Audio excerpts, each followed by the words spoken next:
Vous avez certainement entendu parler de l'action héroïque et salutaire des jeunes catholiques nantais qui se sont mobilisés ce lundi 6 décembre devant une église de Nantes où devait se tenir un concert d'orgue de l'artiste suédoise Anna von Hauswolf. Alors vous en avez évidemment entendu parler, c'est sûr et certain, puisque ça fait le tour des réseaux sociaux, ça fait le tour des médias libéraux et gauchistes français, évidemment, qui s'arrachent les cheveux face aux ailes magnifiques des catholiques français, nantais surtout. Et il faut savoir aussi que cette affaire, en fait, fait même le tour de la presse internationale, puisqu'on a vu des articles en Allemagne, au Royaume-Uni, en Australie, aux États-Unis, qui parlent de tout ça, et c'est une très bonne chose, puisque ça montre effectivement qu'il y a un mouvement en ce moment, un mouvement catholique, un mouvement de radicalisation chez les catholiques, notamment chez la jeune génération, et évidemment, nous nous en félicitons, et nous en reparlerons bientôt dans cette vidéo. Alors tout d'abord, les raisons du sursaut de ces jeunes catholiques, elles sont simples à comprendre. Il suffit de se renseigner quelques minutes sur Internet pour comprendre que l'univers artistique d'Anna von Hauswolf n'a rien de catholique, bien au contraire. Et pour comprendre à qui nous avons affaire, eh bien voyons ce qu'en dit le blog de critique musicale, le blog qui s'appelle donc La Critique selon moi. Et ce blog donc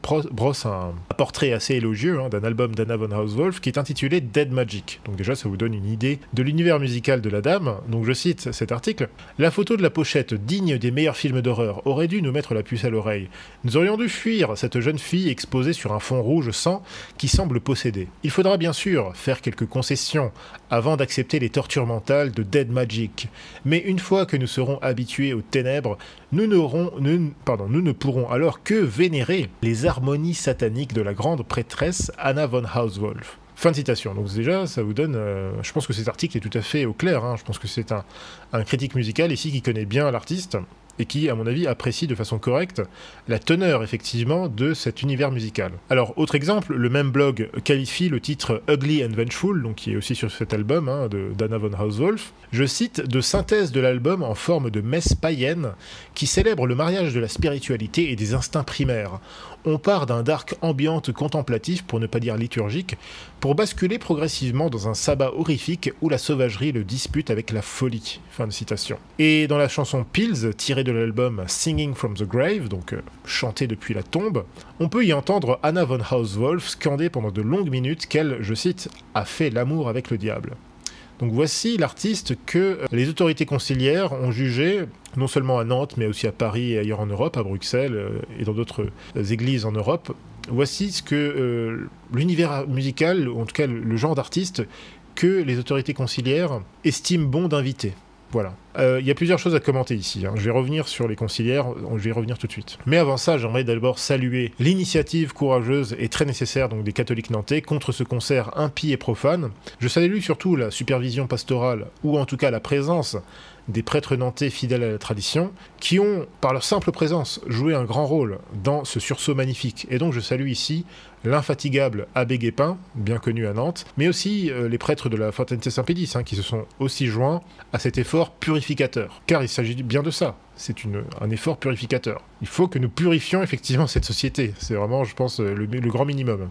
À commencer bien sûr par les diocèses et les églises qui sont envahies par un certain esprit, un esprit que vous connaissez bien, c'est celui de Vatican II. Alors je me réjouis également de voir que la jeunesse catholique, y compris conciliaire, sur les réseaux sociaux, mais aussi dans la vie réelle, s'inspire de plus en plus du zèle exemplaire des catholiques que l'on appelle depuis quelques décennies les fameux intégristes. Vous, Benoît, tension hier à Nantes autour d'un concert que des catholiques intégristes sont parvenus à faire annuler. Ils estiment que l'artiste suédoise qui devait se produire est une sataniste. C'est cela, tout est parti des réseaux sociaux. Hier, 20h, mobilisation en cours des chrétiens nantais afin d'empêcher le concert prévu ce soir en l'église Notre-Dame de Bonport. Rejoignez-les, lance-pierre, sur Twitter. Alors, sans trop de succès en ligne, mais sur place, un petit groupe de radicaux catholiques est bien présent, entre 50 et 100, nous dit Ouest France, et on les voit bloquer les 5 portes de l'église Notre-Dame de Bonport en chantant des prières, malgré quelques frictions avec le public qui voulait entrer. Ils vont tenir leur barrage pendant plus d'une heure. Les 350 personnes qui avaient acheté leur billet n'entreront pas. Concert annulé, je cite, pour la sécurité de tous. Victoire donc des intégristes, pas de musique et tout le monde au lit. Pourquoi est-ce qu'il lui en voulait tant à cette artiste suédoise? Parce qu'elle allait profaner le lieu, Bruce. Nantes ne verra pas Anna von Hauswolf, c'est son nom. Elle était pourtant programmée très officiellement par le lieu unique. C'est la scène nationale à Nantes, hein. C'est pas une assoce de punk à chien. La préfecture avait dit oui, l'évêché avait dit oui, mais pas les fidèles, donc. Les médias gauchistes et libéraux pensent nous injurier de cette façon, mais moi je vous le dis, oui, nous sommes fièrement intégristes, nous sommes fièrement intégralistes, nous sommes farouchement désireux d'être intégralement fidèles à la doctrine catholique. Ce qui inclut donc non seulement de rejeter les abominations sociétales et politiques de notre époque, et il y en a beaucoup, ça implique aussi de rejeter les abominations théologiques et pastorales de l'Église conciliaire. Et justement, moi j'aimerais poser quelques questions à nos jeunes amis catholiques conciliaires. Premièrement, comment expliquez-vous que votre hiérarchie diocésaine permette de telles choses dans vos églises? Car, qu'on soit bien clair ici, qu'on soit bien d'accord, personne ne leur force la main. Personne ne les force à inviter tous ces artistes dégénérés, les Anna von Hauswolf, les Eddie de Pretto et les autres. Personne ne force votre hiérarchie conciliaire à les inviter dans les églises. Tout ceci n'est pas nouveau, et ça a commencé avec Vatican II. Comment expliquez-vous que ce soit la hiérarchie conciliaire donc de vos diocèses, de nos diocèses, hein, à tous, mais qui sont occupés aujourd'hui, comment ça se fait que ce soit eux qui soient à l'origine de ces profanations? C'est quand même incroyable, il y a quelque chose de pas normal là-dedans. Et d'ailleurs, autre question, où étaient donc vos prêtres conciliaires pour empêcher la tenue de ce concert? Ou de tant d'autres concerts qui profanent quotidiennement, ou en tout cas de façon mensuelle, les églises de France depuis des décennies? Où étaient-ils? Eh bien, ils étaient justement du côté des complices, puisque c'est eux, encore une fois, notamment, on va le voir tout de suite, qui, évidemment, sont les relais de cette politique culturelle, si je peux appeler ça comme ça. Par exemple, le site Riposte catholique a enquêté sur l'affaire, et à retrouver les responsables de ce scandale. On apprend en effet que l'abbé Hubert Vallée, curé conciliaire de l'église Saint-Clément, avait autorisé ce concert déjà en septembre dernier. Donc je cite l'article. Hein. Nous avons joint l'abbé Hubert Vallée. Il nous explique qu'il s'est fait présenter ce concert en septembre lors d'une rencontre avec le lieu unique. Donc le lieu unique, c'est le programmateur culturel de la ville de Nantes. Donc on lui a présenté ce projet comme étant un projet qui datait de l'an dernier, qui avait été reporté pour cause de Covid. Il s'agissait d'un instrumental sur orgue avec des projections de lumière. L'abbé Vallée explique « Je n'ai pas vu l'artiste, j'avoue que comme je suis arrivé dans cette paroisse en septembre, je n'ai pas voulu interrompre les choses en cours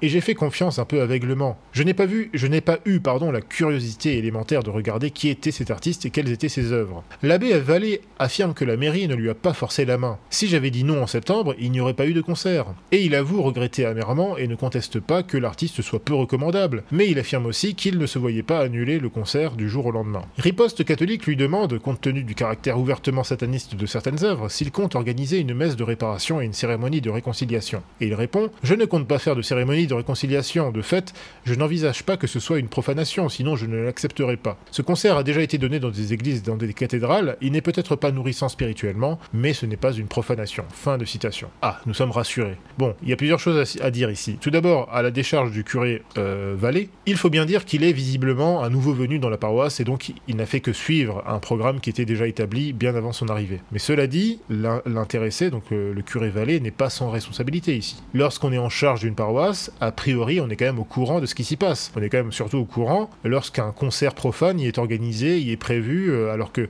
cet abbé conciliaire est arrivé en septembre dans la paroisse, et le concert se tenait en décembre. Bon, on peut quand même supposer qu'entre-temps, il avait largement la possibilité de se renseigner un petit peu sur le programme des choses qui se passeraient dans cette église. Donc c'est quand même, voilà, certes, il est nouveau venu, mais il a quand même une responsabilité. Par contre, tout ceci signifie quand même que la faute revient avant tout au diocèse conciliaire, qui est actuellement dirigé par l'évêque moderniste, Monseigneur Percérou. D'ailleurs, le diocèse conciliaire de Nantes a publié un communiqué dans lequel ils trouvent évidemment encore, ils ont le culot de trouver le moyen de justifier le bien fondé de ce concert. Voilà. Encore une fois, tout ceci n'est qu'un malentendu, bien entendu. C'est toujours un malentendu. Oui, il faudra y réfléchir la prochaine fois, il faudra faire attention, bien sûr. C'est ce qu'ils vous racontent à chaque fois et pourtant ça continue d'arriver. Évidemment, comme vous êtes des bonnes poires, eh bien vous y croyez. Vous vous dites, oui, ils ont fait une gaffe, c'était une faute d'inattention, c'est malheureux. Ben non, c'est pas du tout comme ça que ça se passe.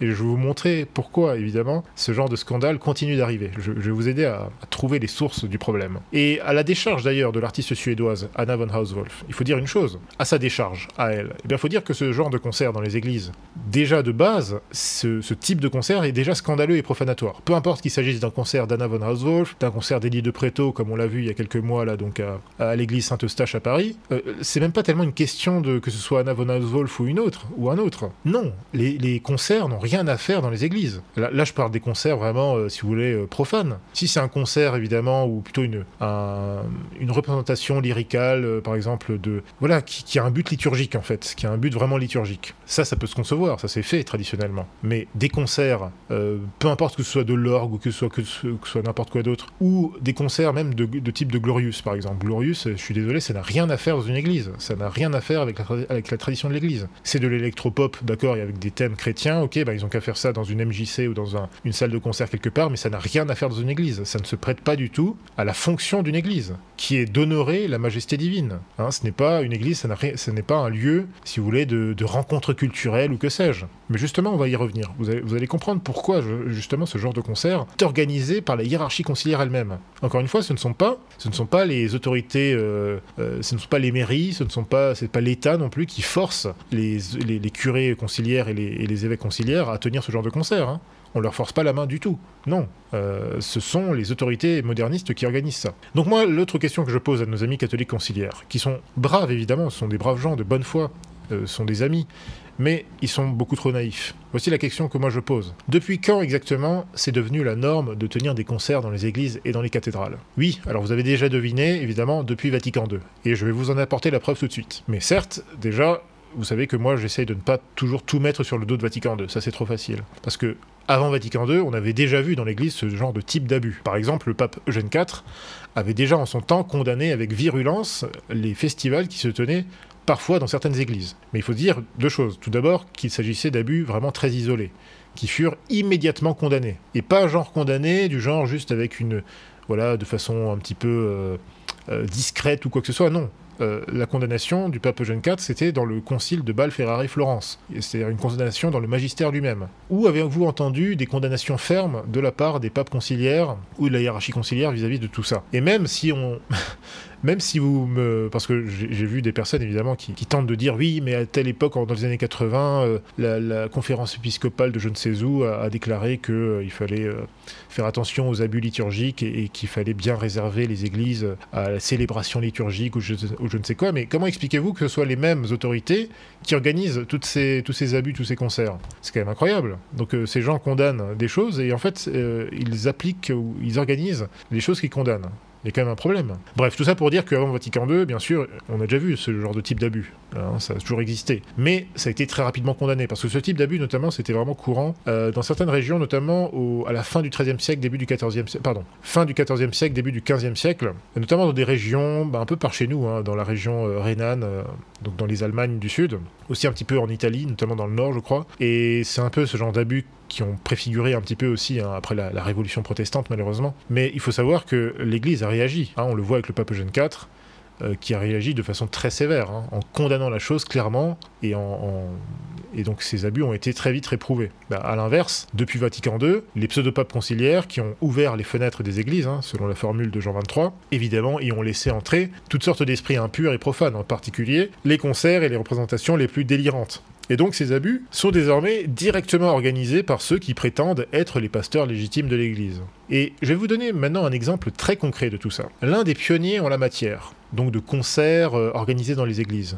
dans les cathédrales. Bien, qui fut l'un des pionniers en la matière? Eh bien, c'était l'évêque de Reims, qui, en 1974, donc moins de 10 ans après la clôture de Vatican II, organisa le célèbre concert Rock in the Cathedral. Rock dans la cathédrale, donc, au cours duquel le célèbre groupe de musique psychédélique Tangerine Dream était venu se produire dans la cathédrale des Sacres. Et vous trouvez encore pas mal d'articles de presse, hein, donc qui témoignent de l'atmosphère pour le moins inédite, hein, c'est le moins qu'on puisse dire, qui s'était alors installée dans les lieux. Mais justement, qui avait organisé ce concert? Est-ce que c'était une manœuvre occulte d'infiltrés, de francs-maçons ou de méchants adeptes de black metal ou de je sais pas quoi? Enfin bon, ça existait peut-être pas encore le black metal à l'époque, mais est-ce que c'était l'initiative d'un chanoine indélicat? Non, pas du tout. Ce concert avait été organisé de A à Z par la hiérarchie diocésaine, en toute connaissance de cause, en particulier donc par l'évêque conciliaire de Reims de l'époque, Monseigneur Ménager, qui d'ailleurs avait été, hasard évidemment, avait été l'un des rédacteurs du document de Vatican II, Gaudium et Spes. Pour vous montrer qu'il n'y a pas de fumée sans feu, je tiens à souligner ici que la constitution pastorale Gaudium et Spes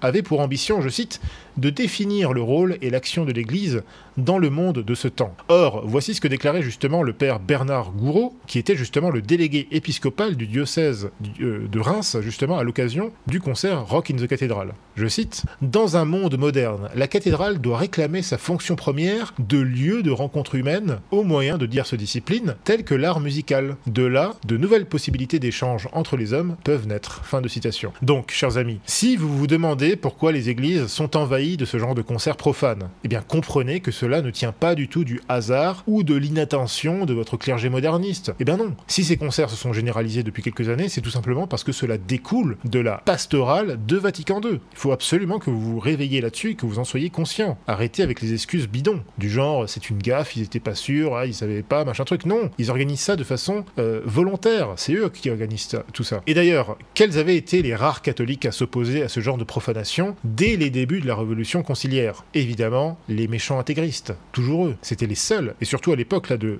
cette affaire du Rock in the Cathedral, je me souviens que, alors j'étais pas né évidemment, hein, mais parce que j'ai fait une étude là-dessus, hein, donc dans l'article que vous pouvez d'ailleurs retrouver sur le Fil des Postes, hein, sur cette affaire-là, je crois que c'était la CRC de l'abbé de Nantes qui avait été la seule à se manifester à l'époque. Donc c'est pour vous dire que, à part les catholiques intégristes, en fait personne ne pipait mot. Aucune réaction. Et de même que ici, là, à part les jeunes et les moins jeunes tradis et même quelques conciliaires qui sont un peu plutôt d'opinion conservatrice, il n'y a eu aucune réaction de la part, si vous voulez, des fidèles typiques des messes Paul VI. Aucune. Et donc, les mêmes intégristes que vous avez vus à l'œuvre donc pour empêcher toutes ces profanations dans les années 70, ce sont les mêmes que vous avez vus en action, en partie, cette semaine à Nantes. Ce sont ces intégristes, enfin ceux qu'on appelle les intégristes, en fait, ce sont tout simplement ces catholiques qui refusent d'accepter les doctrines, les disciplines et la liturgie de Vatican II. Ce sont aussi ces intégristes, donc, qui ont résisté physiquement à la hiérarchie conciliaire, mais aussi aux forces de police pour conserver Saint-Nicolas du Chardonnay ou la paroisse de Taldrolingen en Alsace, qui aujourd'hui reste toujours aux mains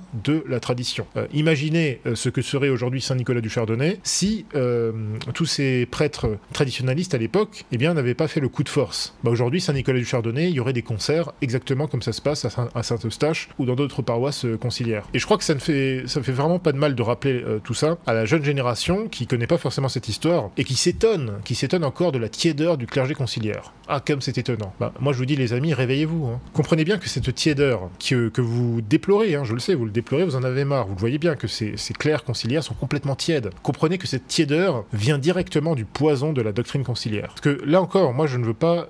Vous savez que je n'accuse jamais, ou je n'attaque jamais en tout cas les catholiques conciliaires. Je parle des fidèles. Parce qu'il y a plein de gens de bonne volonté, voilà, on se connaît, voilà, il n'y a pas de problème. Ce sont des gens qui, voilà, peut-être ne comprennent pas tout, mais ce sont des gens de bonne volonté, voilà, ce sont des gens qui veulent bien faire, mais qui sont dans une situation dramatique. Qui, comme nous, finalement, sont aussi affectés par tout ça. Nous sommes tous affectés par tout ce bazar. Bon, parfois même, je dirais que je n'attaque pas forcément toujours aussi le clergé conciliaire, c'est-à-dire le petit clergé conciliaire qui...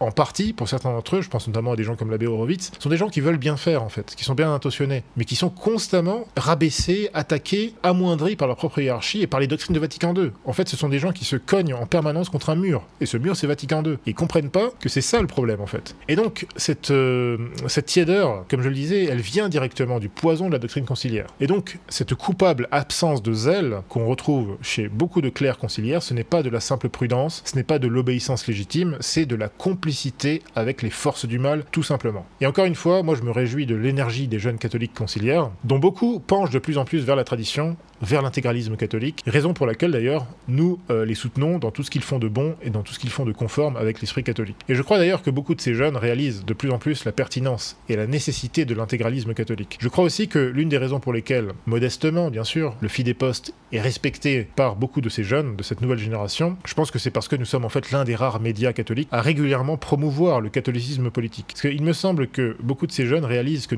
comprennent en fait, que nous avons en fait un devoir de militer pour la cité catholique. c'est pas juste une idéologie, hein, c'est un devoir aussi. Et ça, c'est en suivant bien sûr l'enseignement de Pie IX, de Pie XI, de Pie XII sur la question. Il suffit de voir par exemple la réaction outrée évidemment des médias du système, notamment des médias de gauche et des médias libéraux, ces derniers jours, hein, par rapport à cette affaire à l'action des jeunes catholiques nantais. Il suffit de voir leur réaction délirante et aussi d'ailleurs anticatholique pour réaliser à quel point il faut combattre les forces antichrétiennes aussi bien sur le terrain spirituel que sur le terrain politique. Sans quoi, eh bien les choses, chers amis, elles iront de mal en pis. Hein. Il faut que nous prenions quand même l'initiative à un moment donné. Malheureusement, eh bien, là où le bas blesse, c'est que ces jeunes demeurent, pour la plupart d'entre eux, dans une forme d'aveuglement, ne comprennent pas vraiment en fait ils ne comprennent pas tout à fait en fait que la hiérarchie moderniste à laquelle ils sont soumis, encore une fois, ne commet pas de simples gaffes. Non, non, non, non. Cette hiérarchie agit sciemment à l'encontre de la doctrine et des mœurs catholiques, et donc la banalisation de ces concerts profanes dans les églises, ce n'est que l'une des nombreuses expressions de ce phénomène. Parce qu'on pourrait donner beaucoup d'autres exemples, hein. Les abus liturgiques, les collaborations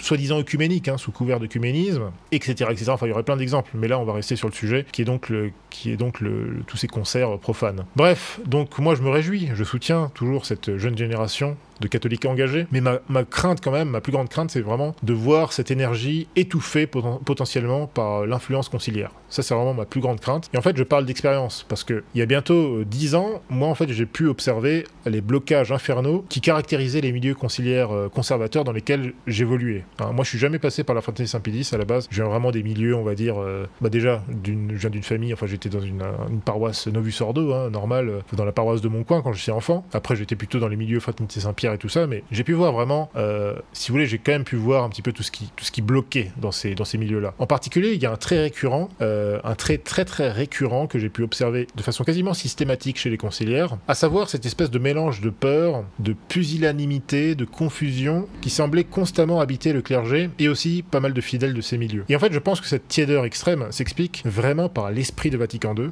et aussi par la pastorale de Vatican II, enfin tout ça c'est ensemble. Et cet esprit de Vatican II, en fait, c'est cet esprit qui annihile, qui restreint vraiment, qui annule, qui détruit le zèle chrétien en même temps qu'il détruit la tradition de l'Église. C'est un peu comme ça que j'explique, hein, c'est peut-être pas très clair, mais bon, vous avez compris un peu là où je voulais en venir. En tout cas, moi, j'ai pas de conseils spécifiques à donner, hein, c'est pas mon rôle. Le seul conseil que je peux donner, c'est déjà de vous enjoindre à bien examiner tous ces faits, à vraiment considérer sérieusement les arguments des catholiques qui sont restés intégralement fidèles à la tradition, notamment ceux qu'on qualifie du terme terrifiant de sédévacantistes. Et sur le plan de l'engagement politique, eh bien, mon seul conseil, et je pense que ce sera un conseil qui sera beaucoup plus entendu, parce qu'évidemment, le sédévacantisme a très mauvaise presse, mais en tout cas, sur le plan politique, je pense que, mon seul conseil, ce sera vraiment pour vous de vous intéresser en particulier au mouvement Civitas, qui, je le rappelle, a été pratiquement le seul mouvement à se mobiliser contre toutes les manifestations antichrétiennes, d'art blasphématoire, notamment au début des années 2010. Et je rappelle que Civitas fut condamné par qui? Par la hiérarchie conciliaire. La hiérarchie conciliaire dans les années 2010 condamnait Civitas publiquement, alors que Civitas défendait l'honneur de la Sainte Religion. Civitas attaquait les pièces de théâtre, les représentations blasphématoires et tout ça. Et la hiérarchie conciliaire trouvait encore le moyen de condamner Civitas en les qualifiant d'intégristes, de je ne sais quoi, de radicaux, de machin truc. Donc vous voyez encore un autre exemple du problème que nous avons ici. Donc pour finir, notons aussi que l'événement de Nantes, hein, donc l'action admirable à Nantes, a inspiré aussi les catholiques parisiens qui se sont eux aussi mobilisés donc pour faire empêcher le concert d'Anna von Hauswolf qui était prévu cette semaine à l'église Saint-Eustache à Paris. Et là encore, la mobilisation des fidèles a vraiment fonctionné à merveille puisque le curé conciliaire du lieu, qui s'appelle donc l'abbé Yves Trocheris, a été contraint d'annuler le concert et de publier un communiqué encore plus pathétique que celui du diocèse de Nantes, puisque dans ce communiqué, il n'hésite pas à disculper l'artiste impie et à condamner les fidèles de, je cite, de haineux. C'est quand même incroyable. D'ailleurs, saviez-vous, alors c'est pas un hasard, hein, mais saviez-vous que cet abbé Trocheris, là, c'était le même abbé qui avait invité l'artiste sodomite Élie de Préto à se produire à Saint-Eustache il y a quelques mois. Donc vous voyez, pour les naïfs, continuez donc de croire que tout ceci, ce n'est dû qu'au hasard. Non, ces gens travaillent contre l'Église catholique, et le comble, c'est que vous les prenez pour des pasteurs légitimes. Bref, en tout cas, grâce à la pression préventive des fidèles, eh bien, le concert prévu à Saint-Eustache a finalement trouvé refuge, sans surprise, dans une église protestante, qui à mon avis était un lieu bien plus adapté. Parce que on le voit hein, ici à Strasbourg, les églises protestantes du genre Saint-Guillaume, qui étaient à la base en fait une église catholique que les protestants nous ont volée.